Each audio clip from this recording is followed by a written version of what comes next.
Selamat siang untuk kita semua, selamat siang Ibu dosen, dan selamat siang untuk teman-teman semua. Pada kesempatan kali ini saya atas nama Andreas Angkelen, eh, mahasiswa kelas A untuk semester ini saya berada di semester 6 dengan NIM 55201230. Saya berada di program studi Teknik Informatika Institut Keguruan dan Teknologi Larantuka. Jadi dosen pengampu mata kuliah di sini yaitu Ibu Roberta Hurun-Hurit, PSI MPD, yang mengampu mata kuliah telegraf dan automata.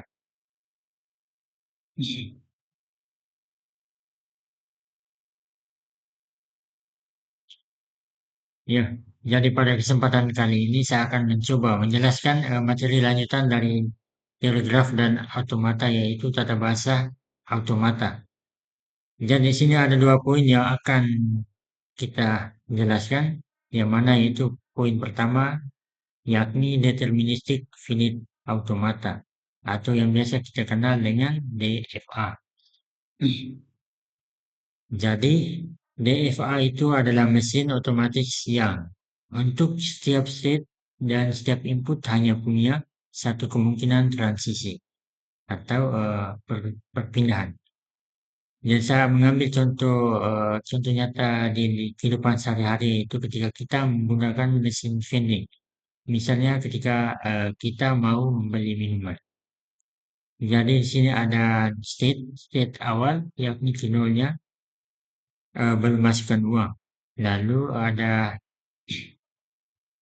P1, state 1, lalu itu sudah uang sudah dimasukkan. Lalu P2 sama dengan minuman sudah keluar. Jadi P2 di sini dia sebagai final state atau hasil akhirnya. Jadi ada input yang ada di sini yakni K sama dengan masukkan koin, lalu P-nya tekan tombol pilih minuman. Jadi skema yang terdapat di sini adalah kita berada di state awal yaitu di K0, lalu kita menginput. Dari K0 dia transisi ke K, yang mana kita menginput K untuk kemasukan koin atau uang. Maka dari itu dia dari K dia akan transisi ke Q1, yang mana dia muncul di sini uang sudah dimasukkan. Nah, belum sampai di situ. Dari Q1 kita menginput P-nya lagi. Di sini P-nya itu adalah tekan tombol pilih minuman pada mesin vending itu. Maka dia akan transisi menjadi Q2, yang mana Q2 di sini adalah minuman sudah keluar atau final state-nya. Jadi itu merupakan ilustrasi contoh nyata dalam kehidupan kita sehari-hari. Ketika kita mengaitkan dari pengertian deterministic finite automata atau DFA. Jadi kita lanjut ke pembahasan yang berikut, yaitu bentuk formal DFA itu sendiri. Yakni M sama dengan dalam kurung Q, sigma, delta, Q0 atau state awal, lalu F. Jadi keterangannya di sini M ini sama dengan mesin. Lalu ada Q-nya, Q yaitu himpunan state. Lalu ada sigma, himpunan simbol input atau alfabet. Yang contohnya tadi ada K ya. Lalu di sini ada delta, yang mana delta itu adalah fungsi transisi. Ya, dari Q0 ke K, lalu dari K ke Q1. Itu merupakan deltanya atau fungsi transisi. Lalu ada berikutnya lagi yaitu Q0 atau state awal. Iya, di sini ada Q0 ya. Lalu kemudian yang berikut yaitu F.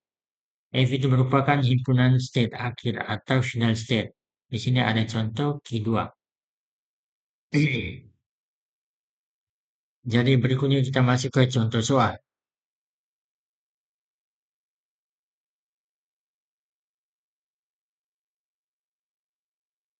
Ya, berikut adalah contoh soal untuk DFA-nya. Jadi di sini kita buat DFA yang menerima string binat yang berakhir dengan 1. Dan di sini contoh yang diterima yaitu 101 dan 101. Kenapa diterima? Karena kita menarik dari contoh soal yang diberikan di atas, yaitu kita disuruh membuat DVA yang menerima string biner yang berakhir dengan angka satu atau kode binernya sama dengan satu. Maka ini adalah yang bisa diterima. Lalu ini untuk contoh soal yang ditolak, yang mana ada 0, 10, dan 100. Kenapa ditolak? Karena dia tidak sesuai dengan suruhan yang ada di sini. Ya. Jadi ini untuk 0, 10, dan 100 itu contoh yang ditolak. Kita lanjut ke pembahasan yang berikut. Yang mana itu masih kelanjutan dari soal tadi, yang mana kita disuruh ibu dosen untuk membuat 5 tupel pada deterministic finite automata. Yang mana itu formanya yang seperti tadi, M sama dengan dalam kurung Q, sigma, delta, Q0, dan F. Ini disebut 5 tupel karena ada 5 elemen yang ada dalam kurung ini. Ya, 1, 2, 3, 4, dan 5. Dengan Q0-nya sama dengan dalam kurung kurawal Q0 dan I1, yaitu apa namanya startnya, state, infinite state-nya. Yaitu ada dua ini, lalu ini ada apa namanya sigmanya, yaitu sigma itu tidak salah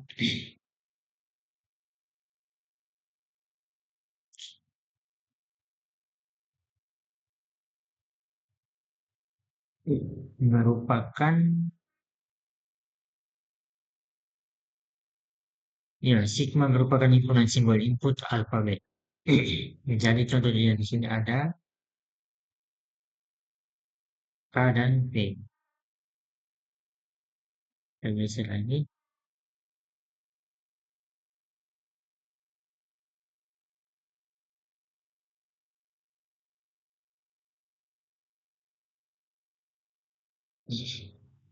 Ya, kita lanjut ke pembahasan kita.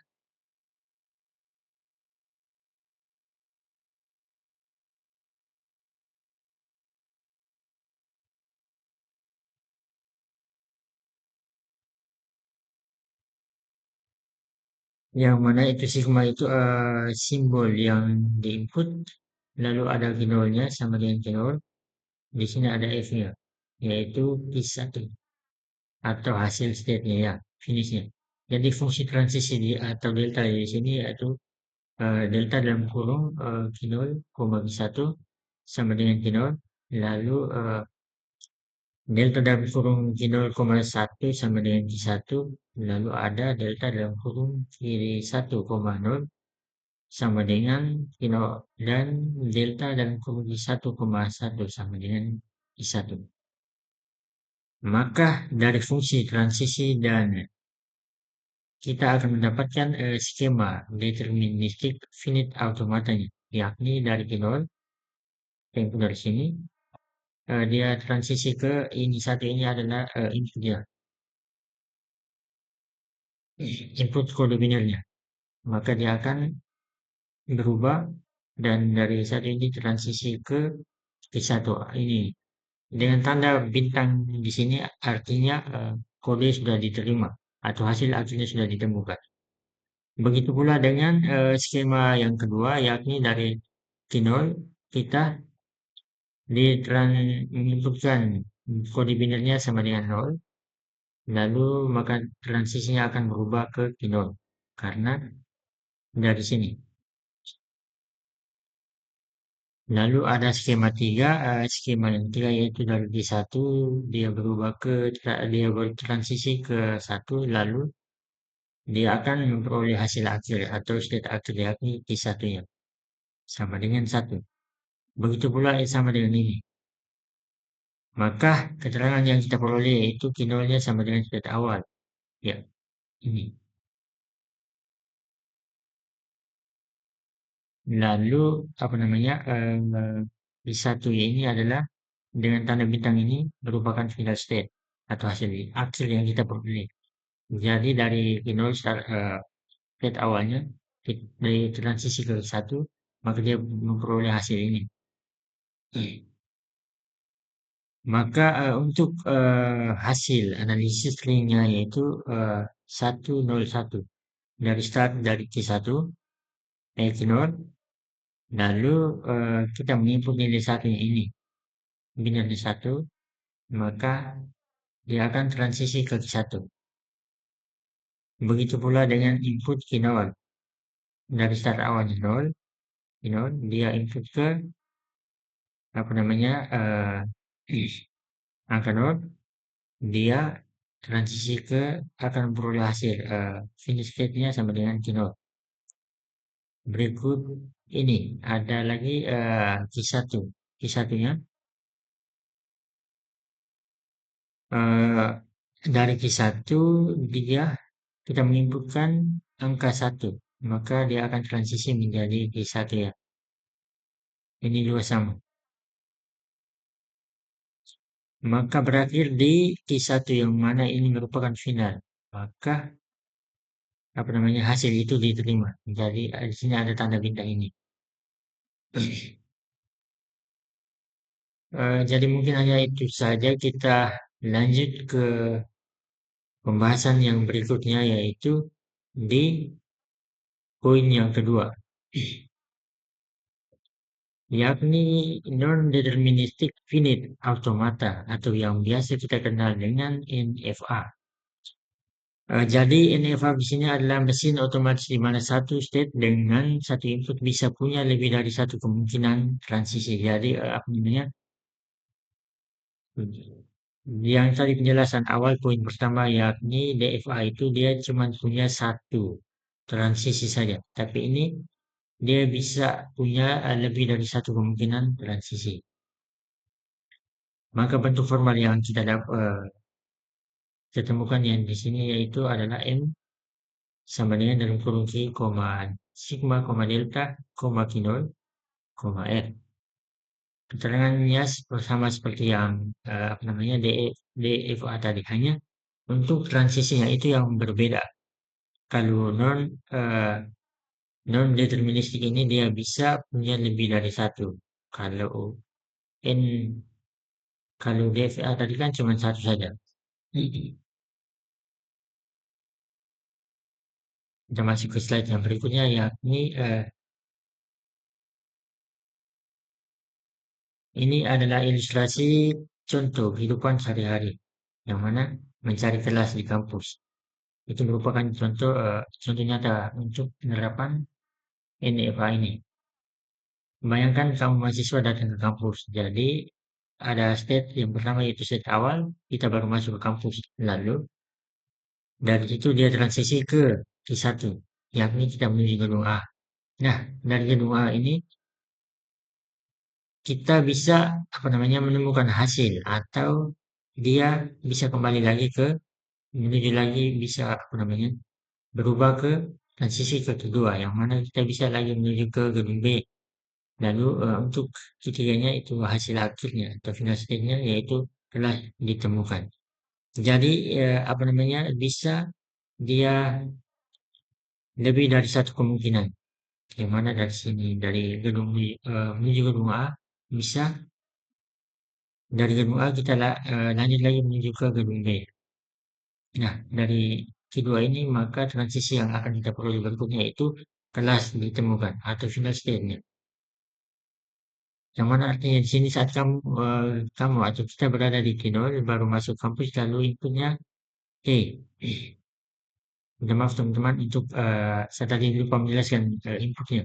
Untuk inputnya itu yang mana kita bertanya dengan satpam.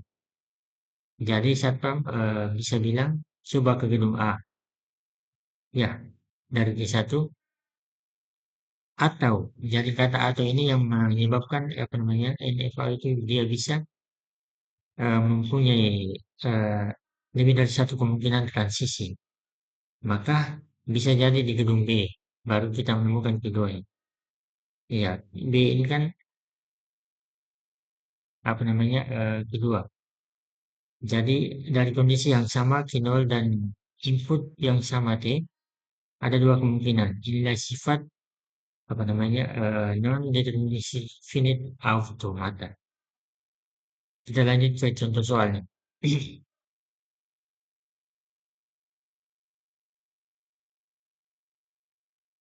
Ya, contoh soal non deterministic finite automata.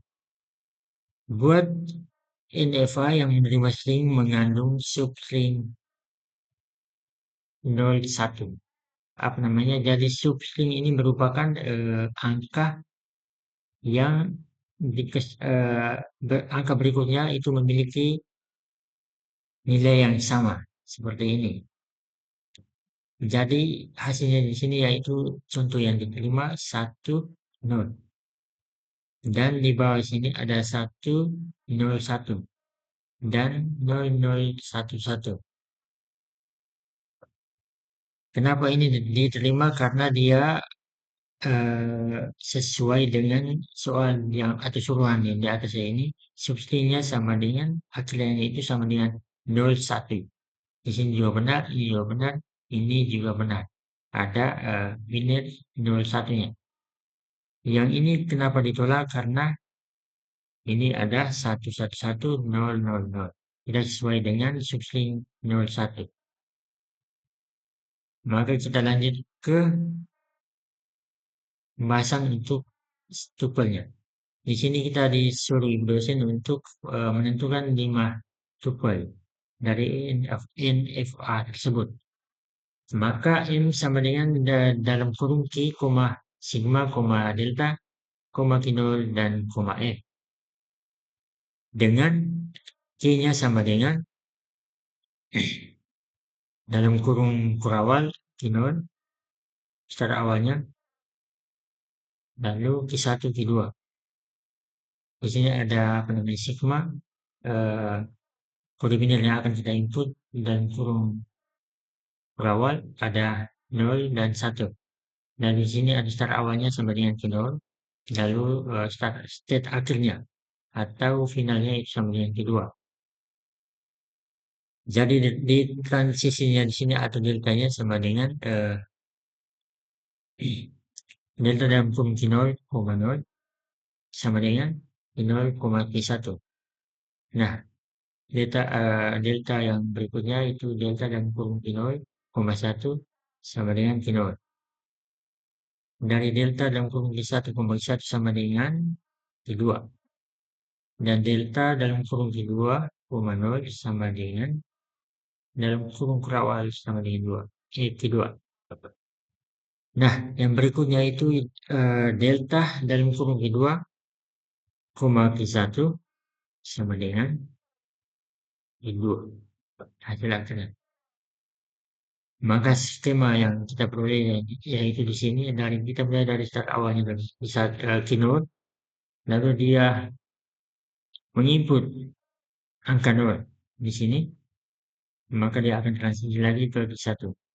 Lalu dari Q1 ini kita menginput lagi angka 1, maka dia akan menemukan hasil. Di sini adalah hasil final state-nya, Q2. Kalau kita mencoba dari skema yang kedua ini, yakni kita start awal dari Q0, lalu dia transisi, kita input apa namanya angkanya dari angkanya 0,1, maka dia akan transisi ke 0 dan dari 0 ini dia akan transisi lagi ke Q2, lalu kita menginput angkanya lagi 0,1, maka hasil yang akan kita peroleh di sini yakni Q2. Ini merupakan final state-nya. Maka analis string yang kita dapatkan yakni analis string 101. Kita mulai dari Q0 sama dengan input angka 1. Maka dia akan transisi ke Q0. Lalu kita input 0-nya, dia bisa transisi lagi bisa ke Q0 atau Q1. Jika pilih Q1, maka input yang akan kita peroleh yaitu Q2. maka berakhir di kedua, yakni merupakan final dan hasil angka aslinya diterima.